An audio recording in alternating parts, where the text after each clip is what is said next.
So first, let's talk about the story. So I've never been a fan of BioWare's games, and I know a lot of people are gonna find that shocking, but it's the truth. The only game they've ever made that I even slightly liked and enjoyed was Dragon Age Inquisition. So that being said, I didn't have like the same story crafting expectations of Anthem like a fan of BioWare's would have. That doesn't mean I'm gonna be any less critical when analyzing the story. It simply means I'm judging the story on its own merits and with a more blank slate, like I would any other game, regardless of who the developer is. So the problem with Anthem is it has an identity crisis. It tries to be too many things because it's unsure of what it wants to be. The game as a whole lacks a focused direction, which in turn hurts the story. I'm going to talk about some details of the exposition of the story, so this may include minor spoilers, because I feel it needs to be explained to fully analyze the story. So you've been warned. I won't go into the actual, details of what you play, but I will go into the background and the exposition and the setup of the story. The Anthem of Creation is an infinite power source, and there are relics that gather power from the Anthem. These relics are volatile and unstable, and they are scattered around the planet. These relics terraform the planet, and they spawn monsters randomly. Now, centuries before the start of the actual game, mankind was enslaved by a race called the Urgoth, right? A woman named Helena Tarsis and her allies used the relics to invent exosuits that allowed them to overthrow the Urgoth and free themselves from captivity. Now, when I was listening to this be explained in the game, the Urgoth reminded me of the Skrulls, and the Helena Tarsis story reminded me of Iron Man, both from Marvel. Not saying that, BioWare took this story from that, I'm just saying that's what it made me think of. Now, as you can guess, the original exosuit she created became known as a javelin. Helena Tarsis also died during the battle to free mankind. So she became, this legend, martyr, and monolith. Now, fast forwarding way past that, cities are now protected by a group called the Sentinels. The Sentinels are just javelin pilots who act as the police. Freelancers, hence the name, are mercenary javelin pilots who take on contracts and missions outside of the city and outside of the jurisdiction of the Sentinels. Freelancers are remotely assisted on missions by ciphers. Ciphers are very knowledgeable individuals and have psychic abilities that can sense the power of the Anthem of Creation. This kind of made me think of Iron Man and Jarvis, or Iron Man and Friday relationship, who are or were his artificial intelligent assistants, right? So the story of the player actually starts when a veteran freelancer and his team, including you, in your rookie year, go on a mission to deactivate a very powerful relic named the Cenotaph. Long story short, shit hits the wall, a lot of freelancers die, and you pretty much get the Leon Kennedy experience as a rookie. Now, the rest of the story is pretty much a fight and a race to go to these powerful relics, get them, deactivate them before they fall into the the wrong hands and those who would use it for evil. That kind of cliche. I'm sure you've kind of heard it all before. So the actual plot of Anthem isn't all that bad. It's just very disjointed and very poorly delivered. On paper, it's a very interesting concept and narrative, but they fail to translate that into the game very well. There's just no marriage between gameplay and story. Instead, those two dimensions of this game feel like they are acting completely on their own. They're separate entities. This could have been better executed if the game was scaled down a bit and they tighten the scope of the game. There's just this dissonance, and it's very noticeable between the looter shooting aspect and the cohesiveness needed to tell a story properly. I don't think it's impossible to tell a deep story in a looter shooter, but I think it is harder to do it with this genre. And developers are having trouble with it. Because creating a games as a service and crafting a great story just seems to be at war with one another. Even though games like, Borderlands have been out for a while, the looter shooter genre as we know it and as we define it today is somewhat new. I think the issue is developers still have not figured out how to correctly weave the aspects of good storytelling into this genre and have not invested enough time into it. A games as a service looter shooter with a good story is going to require a lot of time, a lot of manpower, and a lot of resources. More than the average game because of the sheer amount of content you will need to create. You have to craft the base game, and then you have to prepare some of the end game before the actual game comes out. And then there's the story, quality control, and all these other things a project of this magnitude and scale would demand. As we know, shareholders and publishers aren't the most willing to give games extra time needed to deliver a solid experience for the customer. They don't care about the end quality of the product. They only care about the potential to make money back. But they don't realize the two are interconnected. Even though the foundation of some good lore is established in Anthem, the story is ultimately lackluster due to the poor delivery and the huge separation of story and gameplay. So this story was not delivered and executed well, but I could easily see the potential it had to create a universe that the player could have fell in love with and one that they could have expanded on. But unfortunately, it didn't end up that way.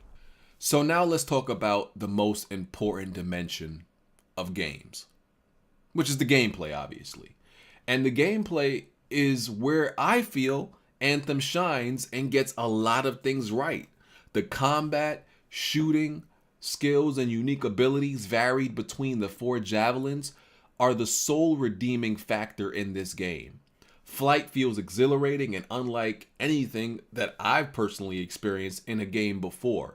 Intertwining air traversal and combat sets this game apart from many others, but even when I'm on the ground, the experience is still very enjoyable and satisfying with the combat. The third-person shooting feels phenomenal to me, and I consider myself a third-person shooting connoisseur. It is my favorite genre. The guns feel powerful because of the great animation, sound effects, feedback, and presentation.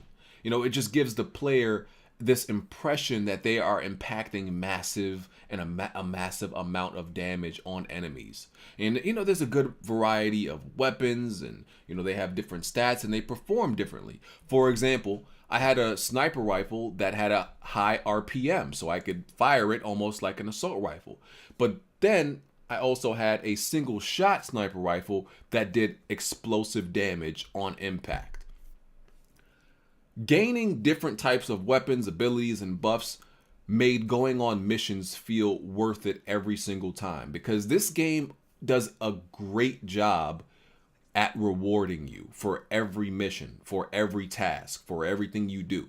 I never once felt like a mission I did was pointless because I always got some type of upgrade from what I previously had in my loadout.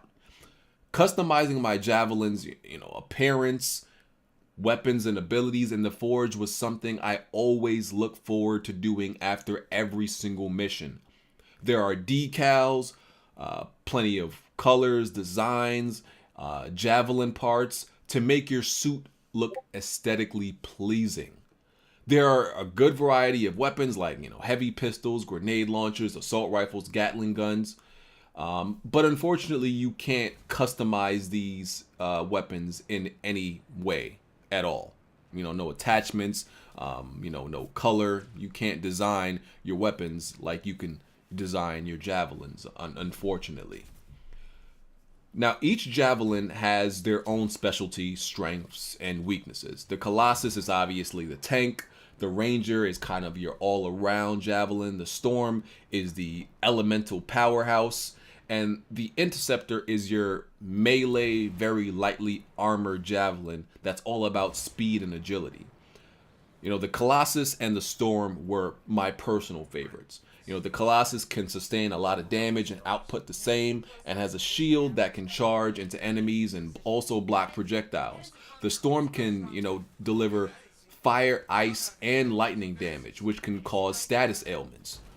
When used in synergy, all of these javelin abilities can create combos. For example, the Storm can freeze enemies while the Colossus can do a shield charge on the ground. There are plenty of move combinations that can be done, and that is one of the things to me that stop the gameplay from getting dull or old.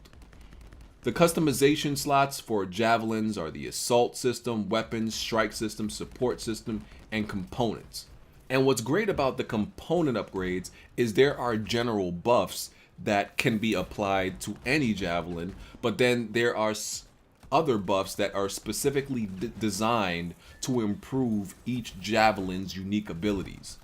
Now, the enemies in this game aren't interesting.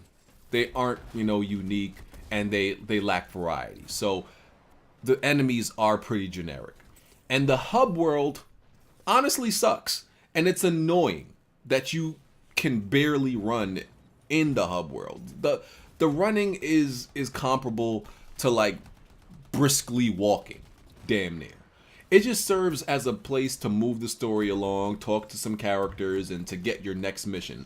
But, that could easily be done without the city, if you get what I'm saying. The city does nothing for the player. It offers you nothing, it just has no real purpose. Because as soon as you finish a mission and they put you back there, you're just in a rush to get back to the mission. Nobody is enjoying the atmosphere of the city, or enjoying, walking around the city and collecting, and learning the lore of this place. It doesn't really offer anything. The conversations with a lot of the characters and the dialogue choices are generic and honestly pointless. They have no bearing on how the story turns out, and they're just dull, uninspiring, and poorly designed. This is clearly BioWare trying to do a little bit of what they're known for and what their studio has done well in the past, but this was just a poor effort. Now, when you're not on a story mission, you can do free play or strongholds, which is supposed to kind of serve as part of the end game content and just a way to level up and get some extra loot. The end game offers a little bit more in the story and the gameplay department, but it's honestly just more of the same. Maybe if there is ever an Anthem 2, which I honestly highly doubt. As much as I enjoyed this game, I highly doubt there's going to be an Anthem 2. But if there was, I think they would better learn how to implement and how to design the endgame content. Much like, Ubisoft is with the Division 2. They learned a lot of things from the original Division, and then they seemingly made better content, endgame content for the Division 2. One thing that's annoying me currently in gaming is the countless number of menus and or inventory systems.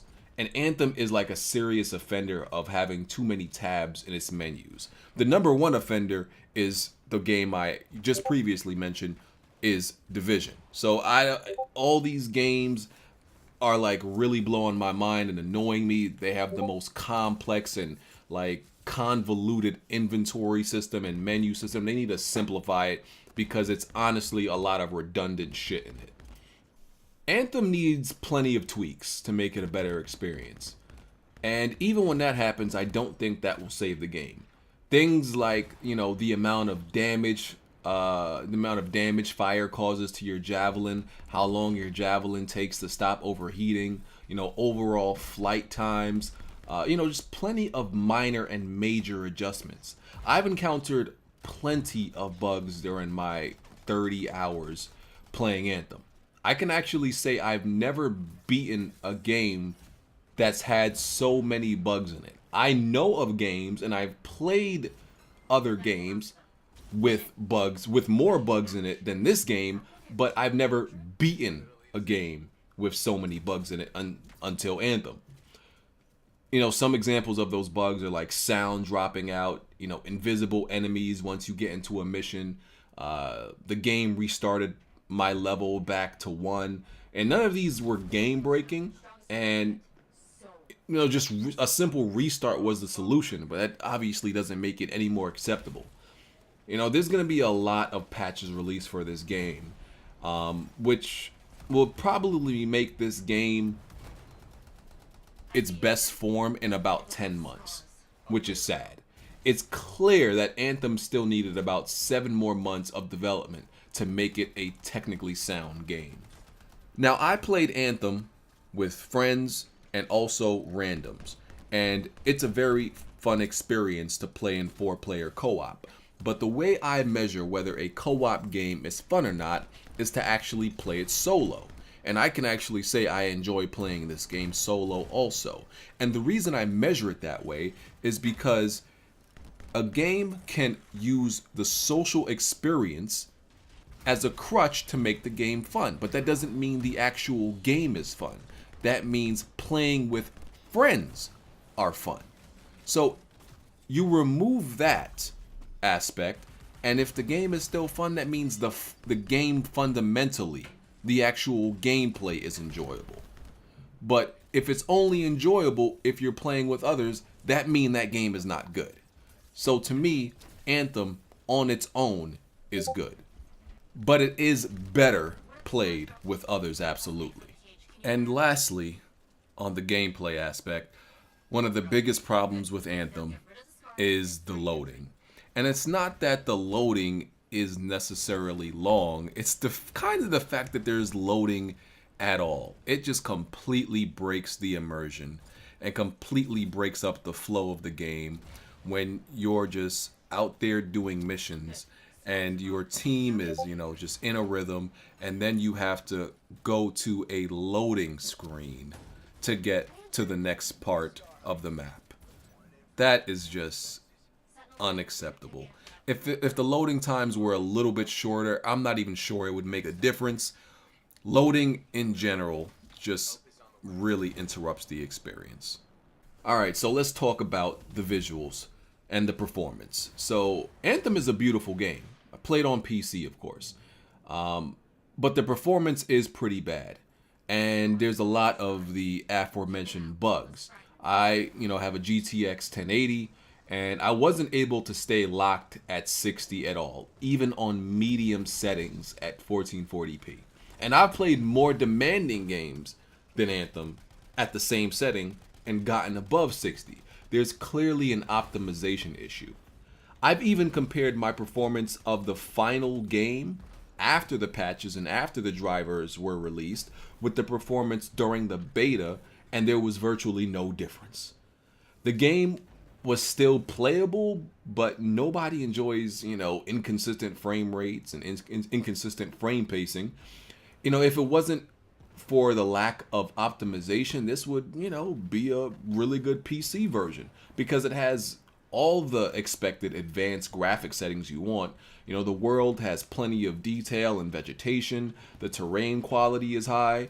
Weather and particle effects on explosions add to the presentation and the atmosphere of combat and battle.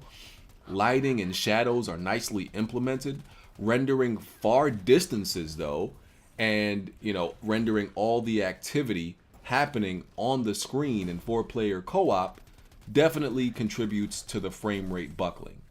The colors in the game are like really deep and vibrant. The details and physics on the javelins are impressive. The animations are fluid, and the transition from hovering, flying, to doing anything just feels so seamless. And it's the closest thing to an Iron Man simulator that we've gotten. Any future game that uses jetpacks or flight, I think they need to use Anthem as the standard, because it definitely gets that right. It's done it the best. I honestly don't feel like this game is getting the credit it deserves for the visuals and, just how good it looks and the clean presentation. And, that could be because of all the bad publicity it's getting from being pretty much EA's version of Fallout 76. And I don't mean that gameplay wise. I mean that obviously from a technical standpoint, it's very buggy and very unstable, unfortunately. But I personally think the game looks really gorgeous.